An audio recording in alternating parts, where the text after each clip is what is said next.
Bienvenue de nouveau dans l'expo virtuelle sur la guerre froide. Nous nous attachons cette fois-ci aux salles 3 et 4, c'est-à-dire voir que l'affrontement n'est pas que militaire mais se fait à plein d'autres niveaux et comprendre aussi comment s'est terminée la guerre froide.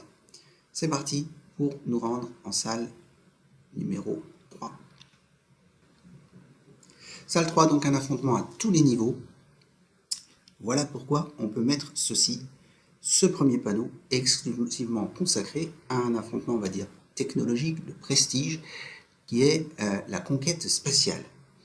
Une conquête spatiale, une lutte, une course à l'espace qui n'a pas arrêté de varier. On peut voir sur les différentes dates que l'on a, les différentes étapes sur cette course à l'espace, que les soviétiques avaient pris une belle avance. Ils ont été les premiers à envoyer un satellite dans l'espace, le Sputnik, les premiers à envoyer un animal dans l'espace, la chienne Laika. Là, les Américains se sont dit en 1958, il faut qu'on réagisse, qu'on mette plus de moyens. Ils ont monté cette agence spatiale qui existe encore aujourd'hui, qu'on appelle la NASA, avec la volonté d'envoyer aussi assez vite un homme sur la Lune. 1961, les Soviétiques sont toujours en avance. Ce sont les premiers à envoyer un homme dans l'espace. Cet homme s'appelle Yuri Gagarin. Par contre, les efforts américains finissent par payer, puisqu'en 1969, les Américains sont bien les premiers à arriver sur la Lune. Ils le montrent très clairement aux Soviétiques, vous le voyez avec le drapeau américain qu'on va planter sur la Lune pour montrer qu'on est les premiers à être allés là-haut, et notamment avec Neil Armstrong. À part l'espace, on peut voir sur ce deuxième panneau que la guerre froide a été livrée tout le temps, dans tous les domaines, par tous les moyens, notamment grâce à la propagande. La propagande qu'on connaît sous forme d'affiches, on l'a vu plein de fois dans notre programme. Ici, cette affiche, on voit bien, est contre le plan Marshall. C'est une affiche communiste, et donc qui accuse l'Amérique d'être impérialiste. On voit la pieuvre fait les yeux doux avec ses dollars et avec ce drapeau américain, mais ses tentacules essayent de coloniser la France.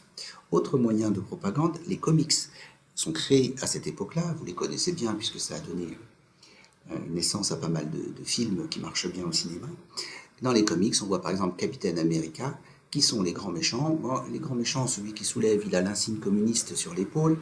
L'autre grand méchant en vert, il a également le marteau et la faucille. Donc on voit bien que ce sont les Américains qui luttent à chaque fois contre les Soviétiques.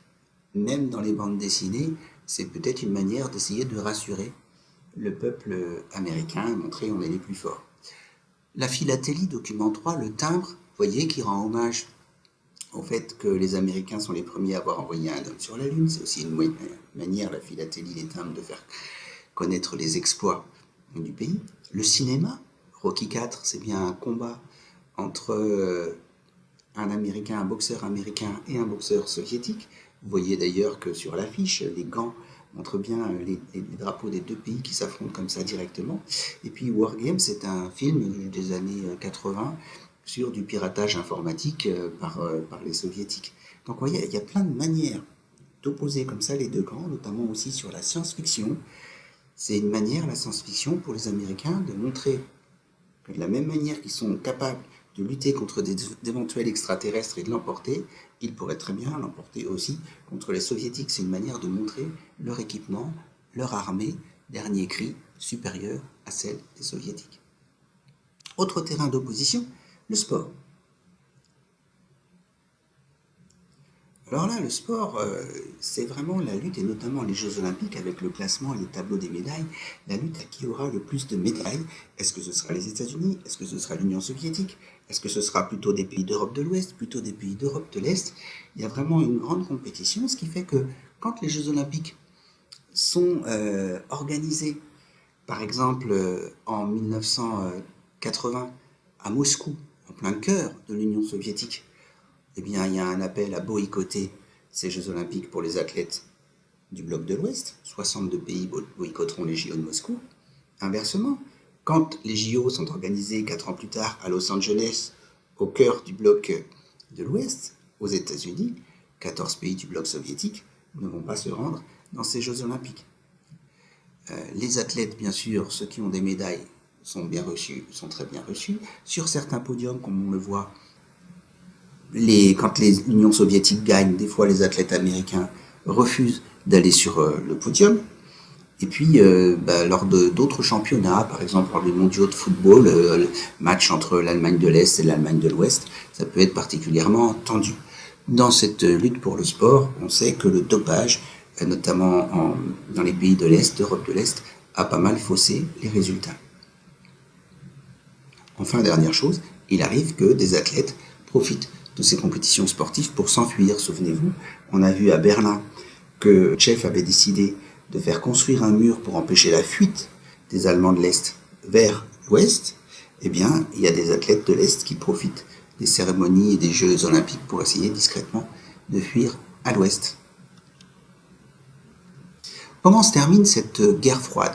Jusqu'à quand a-t-elle duré et pourquoi on avait dit au départ de l'exposition que des fois c'était 89, des fois c'était 91 les dates? D'abord, dans cette guerre froide, l'Union soviétique s'est assez vite épuisée financièrement. La course à l'espace a coûté très cher, la course aux armements aussi. Et du coup, malgré la réduction des armements, elle n'arrive pas à s'en sortir. Un homme politique un peu nouveau arrive en 1985 en URSS et lui se rend compte que l'URSS est un petit peu dépassée et fait pas mal de réformes. Il continue les accords de désarmement, mais il fait aussi des réformes pour plus de démocratie dans son pays et il ouvre l'économie des pays de l'Est aux pays de l'Ouest. Il ouvre son pays à l'économie de marché. Le peuple voyant ça, les peuples d'Europe de l'Est voyant ça, et ayant envie de nouvelles libertés, se disent on peut descendre dans la rue, on peut aller manifester, on peut en demander plus. Il osera sans doute pas faire sortir l'armée. On voit une manifestation comme ça en Pologne en 1989 qui n'est pas réprimée. Et du coup, en Allemagne de l'Est, les habitants vont aussi sortir dans la rue et vont aller vers le mur de Berlin, casser ce mur de Berlin, passer d'un côté à l'autre de la frontière. L'armée ne réagit pas. L'année d'après, l'Allemagne entame sa réunification. Elle avait été divisée en deux pays en 1949, souvenez-vous, entre RDA et RFA. En 1990, on refait un seul pays, donc une seule capitale. C'est Berlin, symboliquement, qui est choisi comme capitale. Et puis en 1991, c'est la chute définitive de l'URSS. Mikhaïl Gorbatchev remet sa démission et on repasse à la Russie. Les autres pays qui appartenaient à l'URSS retrouvent, comme l'Ukraine, retrouvent leur indépendance. Alors ça change pas mal de choses, pour plusieurs espaces. Pour l'Union européenne, qui va voir les candidatures augmenter, les candidatures de ces anciens pays d'Europe de l'Est, qui ont envie d'adhérer à cette Union européenne. L'Union européenne va gagner une dizaine de nouveaux pays en quelques années.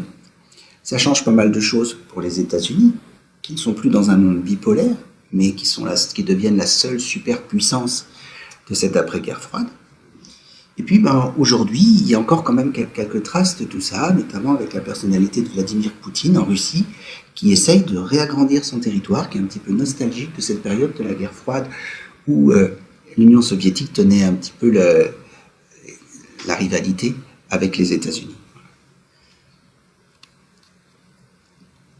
Voilà donc pour ce chapitre sur la guerre froide. J'espère que tu auras bien tout compris. N'hésite pas à regarder plusieurs fois, mémorise bien les différentes crises, les deux crises de Berlin, la crise de Cuba, les différents terrains d'affrontement et comment petit à petit on est sorti de cette guerre froide.